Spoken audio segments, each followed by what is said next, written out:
اب ہم بات کر رہے ہیں ایک اور اسکول آف تھاٹ کی جسے کہتے ہیں سائیکو انالیسس.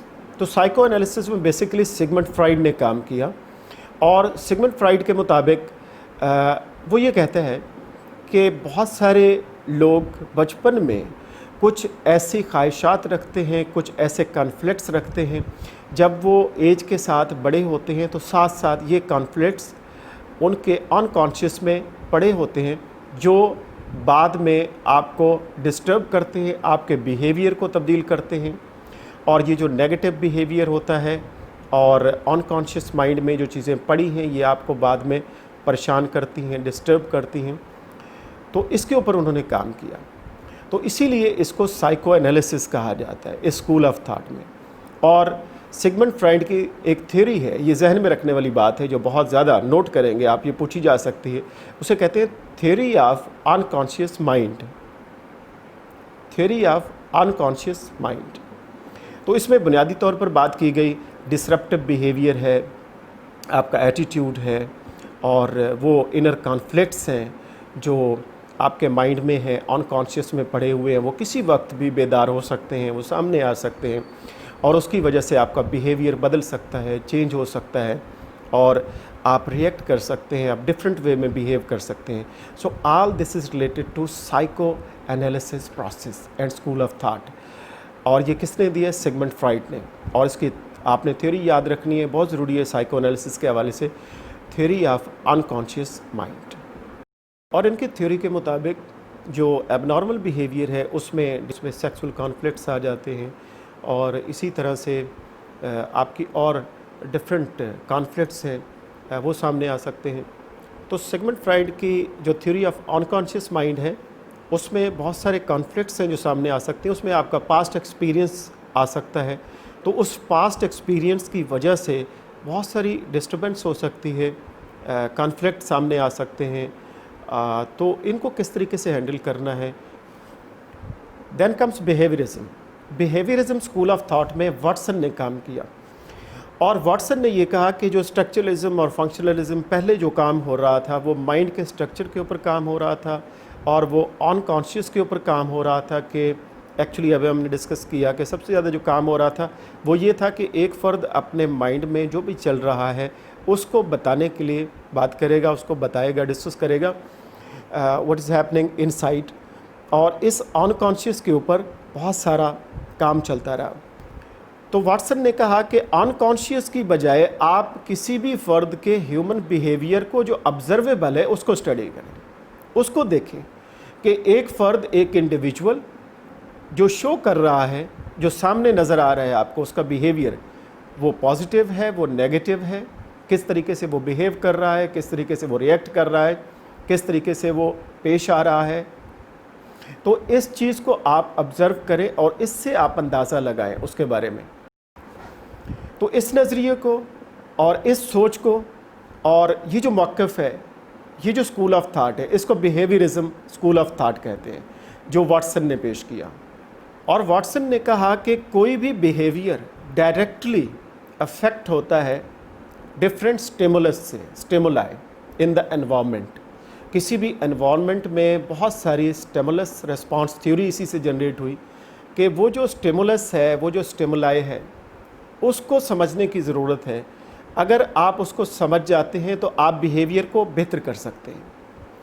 جس طرح کا اسٹیمولس ہوگا اسی طریقے کا ریسپانس آئے گا.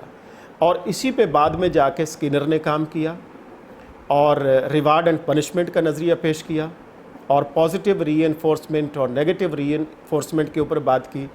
تو یہ ساری باتیں جتنی بھی تھیں جو بیہیویئرزم پہ کام ہوا، اس اسکول آف تھاٹ کا نام بیہیویئرزم اسکول آف تھاٹ ہے. اور جو بنیادی اس میں رول پلے کرنے والے ہیں سائیکالوجی میں وہ ہیں Watson. Now discuss about another school of thought, ایک اور نظریہ جو بہت ہی ضروری ہے، اور اس سے کوشچن بھی آتے ہیں اور کوئی نہ کوئی سوال پوچھ لیا جاتا ہے، and that is gestalt psychology اور گیسٹالٹ اسکول آف تھاٹ. یہ ایکچولی جرمنی میں 1912 میں میکس وردیمر، کولر اور کوفکا، ان تینوں نے مل کے یہ نظریہ پیش کیا، یہ اسکول آف تھاٹ پیش کیا. اس اسکول آف تھاٹ نے جو پہلے والا اسٹرکچرلزم اسکول آف تھاٹ تھا اس کو ریجیکٹ کیا. اس میں بنیادی طور پر اسٹرکچر ऑफ माइंड की बात हुई थी और डिफरेंट एलिमेंट्स में उसको ब्रेक करने की बात हुई थी, स्ट्रक्चर्स की देखने के लिए। तो इन्होंने नज़रिया पेश किया कि उसको ब्रेक करने की ज़रूरत नहीं है, डिफरेंट एलिमेंट्स में तकसीम करने की ज़रूरत नहीं है, बल्कि आप एज ए होल उसको स्टडी करें। और यहाँ पे इनका नज़रिया जो एक ही जुमला और एक ही लाइन है जो याद रहने वाली है और आपको याद रखना चाहिए इसमें, इनके नज़रिए के मुताबिक ये है, the whole is different from the sum of its parts.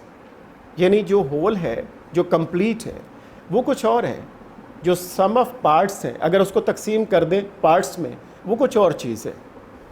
मैं आपको मिसाल देता हूँ कि एक गाड़ी है, अगर आप बच्चों को या किसी को गाड़ी के बारे में बताएंगे कि ये गाड़ी है कंप्लीट फॉर्म में, होल फॉर्म में, तो उसकी अंडरस्टैंडिंग और है। और अगर आप उसको तोड़ के बताएंगे पहले कि ये व्हील होते हैं और ये स्टीयरिंग होता है और ये गियर होते हैं, ये इसका बोनेट होता है, ये इसकी बैटरी होती है, ये इसकी सीट्स होती हैं और ये इसका स्टीयरिंग होता है, तो बच्चों को समझ नहीं आएगी, किसी को भी समझ नहीं आएगी। वो फ़र्द इंडिविजुअल अंडरस्टैंड नहीं कर पाएगा अगर उसको कोई चीज़ आप एलिमेंट्स में तोड़ तोड़ के बता रहे हैं और कंप्लीट नहीं बता रहे, एज ए होल नहीं बता रहे। तो इनका नज़रिया ये है कि पहले एज ए होल आप बताएं, फिर उसको एलिमेंट्स में बताएं। इसीलिए इनके नज़रिए के मुताबिक इस स्कूल ऑफ थाट में ये बात ज़रूरी है कि whole is more than the sum of its parts. आप कंप्लीट एक बात एज ए होल मुकम्मल फॉर्म में जो समझा सकते हैं, वो कभी भी यूनिट्स में और उसको ब्रेक करके आप नहीं समझा सकते। तो अब हम बात करने जा रहे हैं ह्यूमनिस्टिक साइकोलॉजी के ऊपर। उसमें मैं आपको बताना चाहूँगा कि अब्राहम मास्लो ने इसके ऊपर बहुत ज़्यादा काम किया है, बहुत वर्क किया है।